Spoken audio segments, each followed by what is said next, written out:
दोस्तों नमस्कार। आशा है कि आप अच्छे होंगे, आपका दिन खुशी से बीते। इसी के साथ हम इस वीडियो का शुभारंभ करते हैं। सबसे पहली बात यह है कि जो एक्स मुस्लिम्स के चैनल्स हैं और गैर मुस्लिमों के, हिंदुओं के और ईसाइयों के चैनल हैं, जो इस्लाम की पोल खोलते हैं, इस्लाम की सच्चाई बताते हैं कि इस तरह इनके पैगंबर एक घृणित कार्य करते थे, जो काफिलों को लूटते थे, औरतों को बाज़ारों में बेचते थे।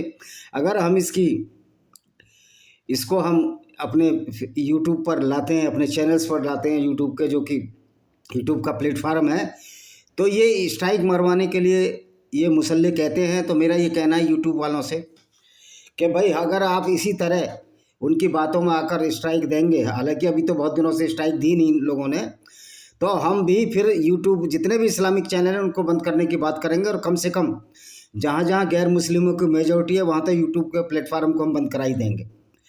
तो जो हम कुरान की बातें बता रहे हैं, अब मैं इनसे सारे गैर मुस्लिम चैनलों से भी ये निवेदन करना चाहता हूँ कि आप भी सारे, मैंने आज स्ट्राइक भेजी है, मैंने ईमेल भी किया है कि जितने भी ये चैनल हैं जो इस्लाम के हैं, जो इस्लाम की वायलेंट आइडियोलॉजी को प्रोपोगेट कर रहे हैं, क्योंकि इस्लाम को बताना और कुरान को बताना, उनको बताना भी एक तरह की हिंसा है, एक तरह की हेट स्पीच है दूसरे गैर मुस्लिमों के खिलाफ। तो उस पर सारे के सारे ईमेल करें। गूगल पर इनका ईमेल है, गूगल का ईमेल आपको आ जाएगा, क्योंकि यूट्यूब गूगल का ही प्लेटफार्म है। और सारे के सारे स्ट्राइक भेजें, क्योंकि सारे इस्लामिक चैनल बंद किए जाएं। ईमेल करें जरूर एक बार, और हमने आज ईमेल किया है, देखो क्या प्रतिक्रिया होती है।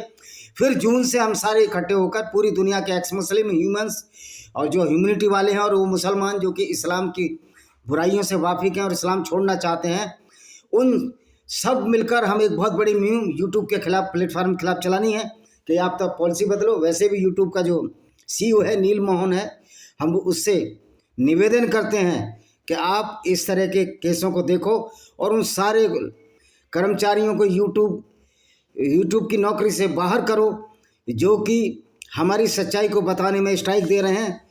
वरना तो कागजी कार्रवाई तो बाद की बात है, कानूनी कार्रवाई बाद की बात है, सीधा एक्शन पूरी दुनिया में लिया जाएगा। हम जून में सबसे संपर्क बना रहे हैं, ईमेल के जरिए, व्हाट्सएप के जरिए और चिट्ठियां लिख लिख कर हम संपर्क बना रहे हैं। तो आज हम जैसे कि कुरान की अल काफ की आयत नंबर 76 का तवाजुम करते हैं, 76 को देखते हैं क्या कहती है ये। काला इन सलुका अनसईम बदहा फला तुसा इबनी कद बलगता मिल लदूनी उजरा। अब ये झूठी कहानी है कुरान की। जो मोसेस है, जो यहूदियों का मोसेस है और ईसाइयों के ओल्ड टेस्टामेंट में जिसको कि मौजा कहा गया है, मोसेस कहा गया है, उसको बाइबल में मूसा के नाम, उसको कुरान में बाइबल के नाम से जाना जाता है। यानी कि मोहम्मद ने जो माल चोरी किया, वो कुरान की जो आयतें चोरी की, वो यहूदियों की धर्म पुस्तक से चोरी की। तो ये 76वीं आयत है। मूसा ने कहा, यदि मैं आपसे प्रश्न करूं किसी विषय में इसके पश्चात, तो मुझे अपने साथ ना रखें। निश्चय आप मेरी ओर से याचना को पहुंचा चुके। मूसा ने यह कहा कि यदि मैं आपसे प्रश्न करूं, ये कुरान की आयत है, तो किसी विषय पर तुम अपने साथ, निश्चय आप मेरी तरफ साथ ना रखें। यानी कि मैं क्वेश्चन नहीं करूंगा, क्योंकि इस्लाम की जो मूल कॉन्सेप्ट है वो ये है कि सवाल नहीं करना है, सारी मूर्खताओं को मानते चला जाना है, अज्ञानताओं को मानते चला जाना है, धरती को स्थिर मानना है, सूर्य को उसके चारों तरफ घूमता हुआ मानना है। ये कुरान में लिखा हुआ है भाई। अब इतना अज्ञानी अल्लाह जो दुनिया को बनाने वाला, उसको दुनिया की कायनात किस तरह चलती है पता ही नहीं है। तो ये सब नकलीपन है, ये सब नकली है। ये अल्लाह भी नकली और नबी भी नकली, क्योंकि नबी ने बोल दिया कि मुझे एक जिब्रील फरिश्ता आया और ऐसी ऐसी गुंडा गर्दी की आयतें भरी जो कि नफरत फैलाने वाली थी। 77वीं आयत क्या कहते, ये मूसा और उसका साथी था। फिर दोनों चले, जब तक कि एक गांव के वासियों के पास आए तो उनसे भोजन मांगा। उन्होंने उनका अतिथि सत्कार करने से इनकार कर दिया।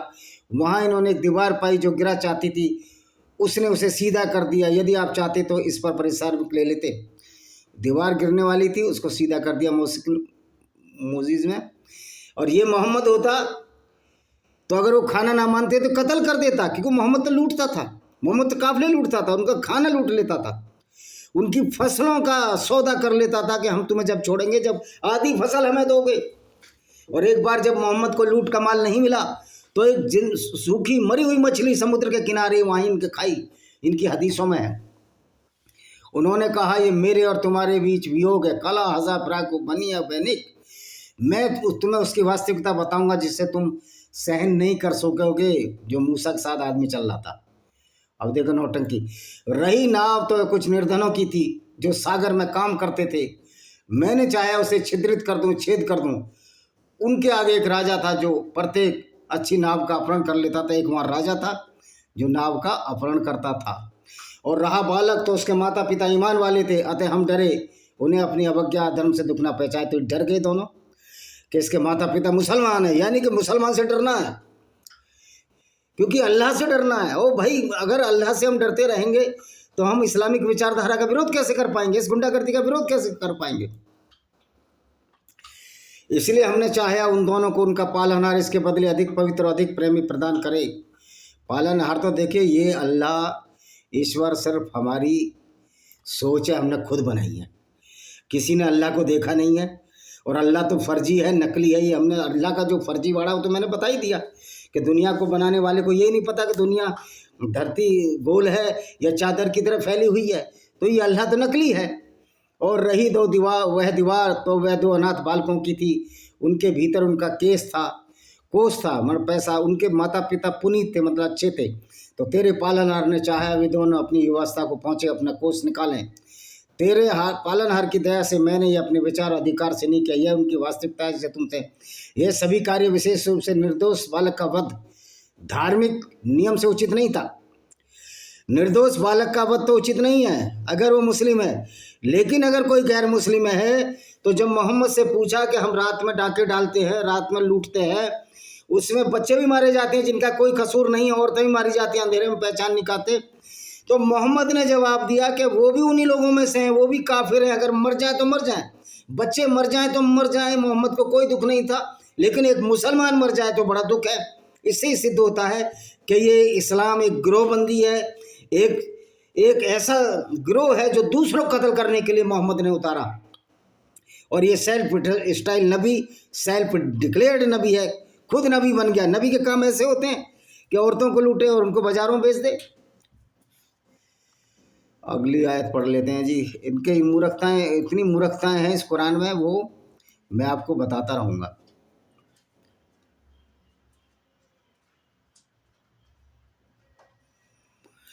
हे नबी, वे आपसे जुल्करनैन के विषय में प्रश्न करते हैं, आप कह दे मैं उनकी दशा तुम्हें पढ़कर सुना देता हूँ।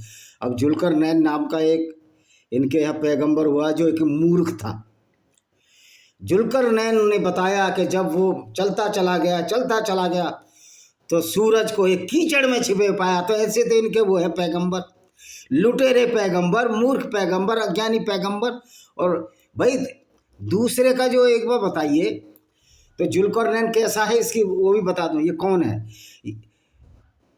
जुल्करनैन ने आगामी आयतों में जो गुण कर्म बताए हैं उनसे विदित होता है वह सदाचारी विजेता राजा था। मौलाना अब्दुल कलाम आज़ाद के शोध के अनुसार, अब ये हमारा पहला शिक्षा मर्ती था, कितना मूर्ख था। यह वही राजा है जिसे यूनानी साइरस हिब्रू भाषा में खोरिस तथा अरब में खुसरू के नाम से जाना जाता है, जिसका शासनकाल 559 ईसा पूर्व है। वह लिखते हैं कि 1838 में साइरस की एक पत्थर की मूर्ति अस्तकर के खंडरों में मिली, जिसमें बाज के पक्षी, उसके दो पंख, उसके सिर पर भेड़ के समान दो सींग है। जुल्करनैन का मतलब होता दो सींगों वाला। अब ऐसे इनके पैगंबर और मौलाना कब, आप देखिए मुसलमान कितना भी पढ़ लिया है लेकिन मूर्खतापूर्ण बातों में यकीन करता है, क्योंकि इस्लाम में अकल का दखल नहीं है। हमने उसे धरती में प्रभुत्व प्रदान किया, उसे प्रत्येक प्रकार का साधन दिया। जुल्करनैन को, जुल्करनैन भी एक नकली था। तो वह राह के पीछे लगा, यहाँ तक कि जब सूर्यास्त के स्थान तक पहुंचा तो उसने पाया एक काली कीचड़ के स्रोत में सूर्य डूब रहा है। वहाँ एक जाति को पाया। हमने कहा जुल्करनैन तू उन्हें यातना दे अथवा उनका अच्छा व्यवहार बना। अब जुल्करनैन ने क्या पाया कि काली कीचड़ के स्रोत में डूब रहा है, जो पृथ्वी से इतना बड़ा है सूर्य है, वो कैसे कीचड़ में डूब जाएगा, सोचने वाली बात है। इसी तरह हनुमान जी भी सूरज नहीं खा सकते। ये भी मूर्खतापूर्ण बात जो पुराणों में भरी हुई है, ये वेदों में ऐसा कहीं जिक्र नहीं है। तो ये पुराण भी इसी तरह के झूठे हैं बहुत से। उसने कहा जो अत्याचार करेगा हम उसे दंड देंगे, फिर वह अपने पालनहार की ओर फेरा जाएगा और वैसे कड़ी करता कह रहा है एक बार तो हम दंड देंगे फिर अल्लाह दंड देगा। वो अल्लाह है किधर जो दंड देगा, अल्लाह तो है ही नहीं।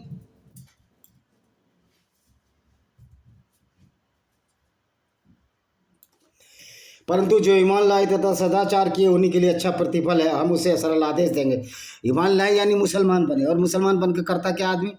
गैर मुस्लिमों को कत्ल करो, क्योंकि किसी गैर मुस्लिम को कत्ल करने से उसको जन्नत स्वर्ग मिलेगी। ये है इस्लाम का काम। ये अच्छा ये सदाचार है। दूसरों की औरतों को लूट कर मोहम्मद ने बाजारों में बेच दिया, बनु कुरैजा यहूदी की औरतों को बाजारों में बेच दिया, ये सदाचार था मोहम्मद का। फिर वह एक अन्य राह की ओर लगा, ये जुल्करनैन, यहाँ तक कि सूर्य स्थान के पास पहुंचा तो उसने पाया ऐसी जाति पर उदय रहा है जिसके लिए हमने कोई आड़ नहीं बनाई, यानी कि कोई पेड़ नहीं बनाया। भाई अरब में पेड़ है कहाँ, और सूरज के लिए क्या आड़ बना लोगे तुम? उनकी दशा ऐसी थी।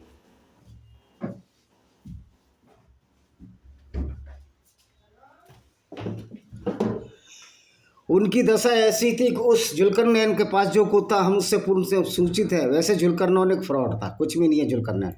फिर वह एक दूसरी राह की ओर लगा। फिर जब दो पर्वतों के बीच पहुंचा तो उन दोनों की उस एक जाति को पाया जो नहीं थी समीप किसी बात को समझे, मतलब किसी बात को नहीं समझती थी, अर्थात अपनी भाषा के सिवाय कोई भाषा नहीं जानती थी। उन्होंने कहा, हे जुल्करनैन, वास्तव में याजूज और माजूज दरमियाँ एक नए कैरेक्टर हैं। याजूज और मजूज ये बदमाश हैं, ये इस्लाम की कुरान की झूठ है। यजूज मजूज है, एक दूसरे का नाम मैं भूल रहा हूँ, वो पूरी दुनिया में उपद्रव फैलाएगा। उसकी एक आंख अंगूर ऐसी लगेगी जैसे अंगूर जैसी पानी में तैरती हुई, उसका नाम भी याद आ जाएगा, मैंने उस पर भी वीडियो बनाया। तो क्या हम निर्धारित कर दें आपके लिए कुछ धन, इसलिए कि आप हमारे और उनके बीच में कोई बंद बना दें? धन निर्धारित कर दो, लूट लो भाई। इस्लाम में तो लूटने के लिए बोलते हैं, लूटो खाओ, ये तो इस्लाम की वो है। उसने कहा, जो कुछ मुझे मेरे पालनहार ने प्रदान किया है वह उत्तम है, तो तुम मेरी सहायता बल और शक्ति से करो, मैं बना दूंगा तुम्हारे और उनके मध्य एक दृढ़ भीत दीवार को बोलते, मैं भीत दीवार बना दूंगा। उसने कहा, जो कुछ मेरे पालनहार ने दिया है वह उत्तम है, और मैं बना दूँ, तुम मेरी सहायता और शक्ति से करो, मैं बना दूंगा तुम्हारे लिए एक दृढ़ भीत बना दूंगा, एक दीवार बना दूंगा। मुझे लोहे की चादरें ला दो और दोनों पर्वतों के बीच दीवार तैयार कर दिया। अब दोनों पर्वतों के बीच कोई दीवार तैयार हो सकती है? तो कहा, आग देखाओ, यहाँ तक कि उस दीवार को आग के समान लाल कर दिया। तो कहा, मेरे पास लाओ, इस पर पिघला हुआ तांबा डाल दूं। अब देखिए इस तरह की मूर्खताएं लिखी हुई हैं। फिर वे उस पर चढ़ नहीं सकते थे, न कोई सेंध लगा सकते थे। जुल्करनैन ने कहा, यह मेरे पालनहार की दया है। जब मेरे पालनहार का वचन आएगा तो वैसे खंड खंड कर देगा, और यह मेरे पालनहार का। अब ये बताओ, पालनहार ने जब दीवार बना दी तो उसको खंड खंड क्यों करेगा? मूर्ख है क्या? बिल्कुल, इस्लाम का अल्लाह उतना ही मूर्ख है जितना औरंगजेब मूर्ख था, और राम पुनियानी जितना मूर्ख है। जो ये कहता है कि औरंगजेब ने मंदिर भी बनवाए थे, तो क्या पागल था औरंगजेब? विक्षिप्त था, पहले मंदिर तोड़वाता फिर मंदिर बनवाता था। और फिर मंदिर बनवाने का तो कुरान में साफ साफ मना है कि मूर्ति पूजकों के तो पूजा स्थलों को तोड़ दो। फिर ये झूठ क्यों गढ़ा गया? औरंगजेब एक कट्टर राक्षसी प्रवृत्ति का मुसलमान था, वो ऐसी बात कर ही नहीं सकता था। इस वचन से अभिप्राय प्रलय आने का समय है, जैसे कि सही बुखारी हदीस 33-40 में आता है कि कयामत आने के समूह याजूज मजूज वह दीवार तोड़ निकलेंगे और धरती में उपद्रव मचा देंगे। बताओ, दीवार के अंदर बंद है, वो दीवार है कहाँ? किसी ने देखी नहीं है, सारा झूठ का झूठ। और हम छोड़ देंगे उस दिन लोगों को एक दूसरे से लहरें लेते हुए, और नरसिंगा में फूंक दिया जाएगा, और यूँ नरसिंगा नहीं होता, सिंह का बना होता, फूंक दिया जाएगा। मतलब मूर्खतापूर्ण बातें। और हम सामने कर देंगे उस दिन नरक को काफिरों के समक्ष, वे अर्दना जहनुमा योम इजील लिल काफिरना अर्दा मतलब समय। उस दिन हम अर्दना जहनुम को योम इजील लिल काफिर उनके सामने कर देंगे, समक्ष कर देंगे। यानी कि इस्लाम कितनी नफरत फैलाता है। जो इस्लाम की गुंडागर्दी को ना माने, उससे परहेज करे, लुटेरा ना बनना चाहे, कातिल ना बनना चाहे, बलात्कारी ना बनना चाहे, उसको ये इस्लाम कहता है वो गंदे लोग हैं। तो फिर क्या तुम अच्छे हो? अब अच्छे की परिभाषा बदलनी पड़ेगी क्या? लुटेरे, चोरों को, औरतों बेचने वाले को हम अच्छा आदमी मानेंगे? यही इस्लाम सिखाता है हमको। अल्लज़ीना कानत अय्युनुम फी गिताइन अन जिक्री व कानू ला यसती उना समा, जिनकी आंखें मेरे याद से पर्दे में थी, कोई बात नहीं सुन सकता था। तो क्या उन्होंने सोचा है जो काफिर हो गए वे बना लेंगे मेरे दासों को मेरे सिवाय सहायक? वास्तव में हमने काफिरों के आतिथ्य के लिए नरक तैयार किया। इसमें फिर कहा गया काफिरों के लिए नरक तैयार किए, जबकि अल्लाह की तो औकात ही नहीं है कि नरक दे सके काफिरों की। अल्लाह तो इतना मूर्ख और अज्ञानी और नकली फैब्रिकेटेड अल्लाह है जो लुटेरों को कह रहा है।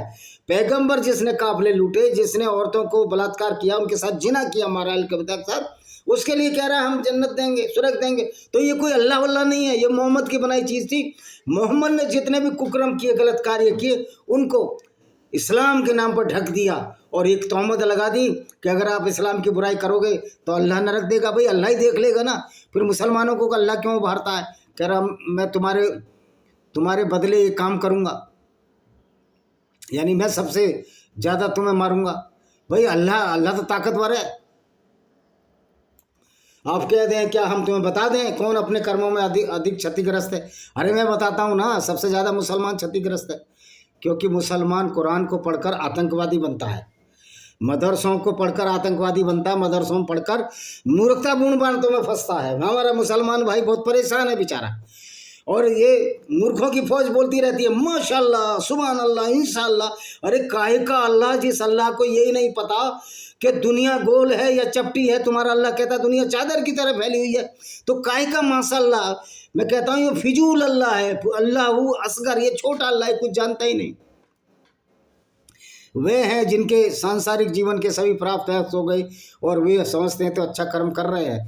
कह रहा उनके जो मुसलमान नहीं है उनके सारे संसारिक कर्म खराब हो गए, तुम्हारे खराब हो गए। तुमको समझना चाहिए जो तुम कर रहे हो अच्छा कर्म नहीं है, तुम्हारे लिए किताब है कि कुरान मुसलमानों को बिगाड़ती है और फिर तोहमत दूसरे लोगों को देगी कि हम अच्छा कर्म कर रहे हैं। ये इस्लाम में अच्छे कर्म है औरतों को लूटना। यही वे लोग हैं जिन्होंने नहीं माना अपने पालनहार की आयतों से मिलने को, अतः हम परले के दिन उनका कोई भार निर्धारित नहीं करेंगे, अर्थात उनका हमारे यहाँ कोई भार नहीं होगा। वो तुम्हारा अल्लाह नकली है, वो क्या कर सकता है? हदीस में आया कि मोहम्मद ने कहा कि क़यामत के दिन एक भारी भरकम व्यक्ति आएगा मगर अल्लाह के सदन में उसका भार मच्छर के पंख के बराबर नहीं होगा। फिर आपने इसी आयत पढ़ी। भैया ये कौन सा एक चांद ग्रेविशनल, जो चांद में जो ग्रेविटी है वो इतनी कम हो जाएगी कि वो मच्छर के बराबर होगा? तो ये तो बहुत तगड़ा साइंसदान था ये तो मोहम्मद। उन्हीं का बदला नरक है, इस कारण उन्होंने कुफ्र किया और मेरी आयतों और मेरे रसूल का उपहास किया। और भैया तुम्हारे पास औकात नहीं है ना रसूल की ना अल्लाह की जो नरक भेज सके। अल्लाह खुद ही नहीं पता, अल्लाह तो मर गया मोहम्मद के साथ। मोहम्मद ही अल्लाह, अल्लाह ही मोहम्मद है। गंगाधर ही शक्तिमान है, शक्तिमान ही गंगाधर है। इन्नल लजीना अमून व अमलिसु साहिलतई कानत लहुम जन्नतुल फिरदौसी नज़ुला। निश्चय जो ईमान लाए। फिर मोहम्मद एक बेवकूफ़ बनाता था लोगों को और सदाचार के लिए उन्हीं के आतिथ्य के लिए फिरदौस के बाग होंगे। फिरदौस स्वर्ग के सर्वोच्च स्थान का नाम है, फिरदौस का बाग। खलीदाना फिहाला यूना हिबला, और उसमें सदावासी होंगे, उसे छोड़कर जाना नहीं चाहेंगे। क्या यार, LIC की पॉलिसी में तो पैसा मिल जाता है, लेकिन अल्लाह की पॉलिसी में कुछ नहीं मिलने वाला, क्योंकि मरने के बाद किसको क्या पता। कुल्ला कानल बहरू मिदादल कलिमाती रब्बी ले नफीदल बहरू करुला अन तनफदा कलिमातु रब्बी व लो जियना बिस्मिल्लाही मददा। हे नबी आप कह दें यदि सागर मेरे पालनहार की बातें लिखने के लिए स्याही बन जाए तो सागर समाप्त हो जाए, इससे पहले कि मेरे पालनहार की बातें समाप्त हों, यदि भी उतनी ही स्याही और ले आए। कह रहा नबी इतनी बात लिख दूंगा अल्लाह की कि स्याही भी कम, समुद्र की स्याही भी कम पड़ जाएगी। मैं कह रहा हूँ कि जितनी भी बात अल्लाह की होगी मूर्खतापूर्ण बातें ही होंगी। कुरान में जितनी अज्ञानता भरी उसको पढ़ने से कोई फायदा ही नहीं है, बल्कि इसको पढ़ने से तो आदमी वायलेंट, हिंसक बन जाता है, बहसी और दरिंदा बन जाता है। तो इतनी कुरान है, यही बर्बाद करने के लिए बहुत है। तो और कितनी तारीफ उस अल्लाह की करोगे जिस अल्लाह को पता ही नहीं। अल्लाह ने दुनिया बनाई, क्या नशे में गाफिल था अल्लाह? अल्लाह कह रहा है कुरान की आयतों में कि धरती स्थिर है, सूर्य उसके चारों तरफ घूमता है। तो अल्लाह के नशे में था? अल्लाह ने देखा नहीं कि मैंने जो दुनिया बनाई है वो तो सूर्य के चारों तरफ घूम रही है और अपनी पृथ्वी पर भी घूम रही है। तो अल्लाह के नशे में गाफिल था? कौन सा गांजा पी कर अल्लाह ने दुनिया बनाई, मेरी समझ में नहीं आता। कुल इन्नमा अना बसरुम मिस्कुलुम यूहा इलैया नमा इलाहुकुम इलाहु वाहिद फमन काना यरजू लिखा है रब्बही फल यमल अमलन सालिह वाला युशरिक बी इबादती रब्बही आयदा। आप कह दें मैं तो एक मनुष्य जैसा हूँ, ये अल्लाह का आदेश है और अल्लाह है नहीं दुनिया में। अल्लाह मोहम्मद का ही बना हुआ है, यानी मोहम्मद अपनी आयतें खुद ही बुला रहा है अल्लाह के नाम से। कितनी मूर्खता भरी पड़ी है। और मेरी ओर प्रकाशना वही की जाती है, यानी कि जो किताब है कि तुम्हारा पूज्य बस एक ही पूज्य। और अल्लाह पे मशीन ही नहीं थी प्रिंटिंग, आयतें भेजता रहा, कभी चमड़ी के अड्डे पर, कभी किस पर लिखते रहे, और फिर आयतों में बदलाव भी कर दिया। और उस्मान ने सारी कुरानें पुरानी जला दी। और बर्गिमगाम की कहते हैं ओरिजिनल कुरान है तो बहुत थोड़ी सी, उसमें 3 आयतें, 3 चैप्टर हैं। अतः जो अपने पालनहार से मिलने का आशा रखता है उसे चाहिए सदाचार करें, साजी ने बनाए। ओ हमें ऐसे मूर्ख और अज्ञानी अल्लाह से नहीं मिलना। हालांकि अल्लाह ये है ही नहीं, काल्पनिक, और हम ऐसे मूर्ख अज्ञानी और ऐसे अल्लाह से नहीं मिलना जो लोगों को बैसी और दरिंदा बनाता है, जो ऐसा पैगंबर भेजता है जिसने काफिले लूट लिए, जिसने यहूदी बनु कुरैजा की औरतों को बाजारों में बेच दिया।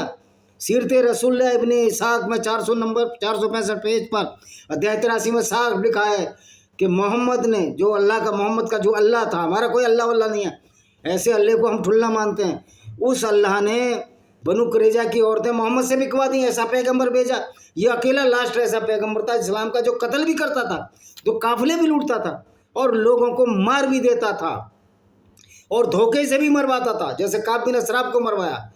एक औरत को दो ऊँटों को बांध दिए, उसके दोनों पैर एक तरफ उम्म किरफा, और उसको दोनों ऊँटों को विपरीत दिशा में उसका शरीर 2 टुकड़ों में काट दिया और फिर सिर भी कटवा दिया। जो औरतों का कातिल था, उसकी मोहम्मद की विचारधारा की वजह से हिंदू, यहूदी, पारसी और सौ के पर साथ बलात्कार हुआ। अल्लाह न है ऐसे अल्लाह पर, ऐसे अल्लाह की इज्जत करने वालों पर जो आज कहते हैं कि इस्लाम शांति का धर्म है। लानत है ऐसे गैर मुस्लिमों पर जो आज भी इस वैसी और दरिंद की विचारधारा को इंसानियत की तरफ मानते हैं। लानत है। और अगर मैं गलत बोल रहा हूँ तो 1-1 करोड़ रुपया रख दो, आमने सामने बहस करेंगे, हम साबित कर देंगे ये असली अल्लाह भी नहीं, अल्लाह भी नकली, और मोहम्मद सेल्फ स्टाइल स्वयं घोषित नबी है। ये झूठ का पैमाना है जो कुरान में लिखा हुआ है। इस तरह 18वां जो अध्याय था सूरह अल-काफ की, हमने 76 से 110 आयतें पढ़ी। इस किताब को जरूर पढ़िए। अगर इस्लाम की पोल खोलनी है तो विनेमस बैंक्स ऑफ कोबरा भाई विजय कुमार पाल, और बहुत सारी किताबें मेरी। इसी के साथ मैं इस वीडियो को विराम देता हूँ। वंदे मातरम, जय हिंद, आपका दिन शुभ हो।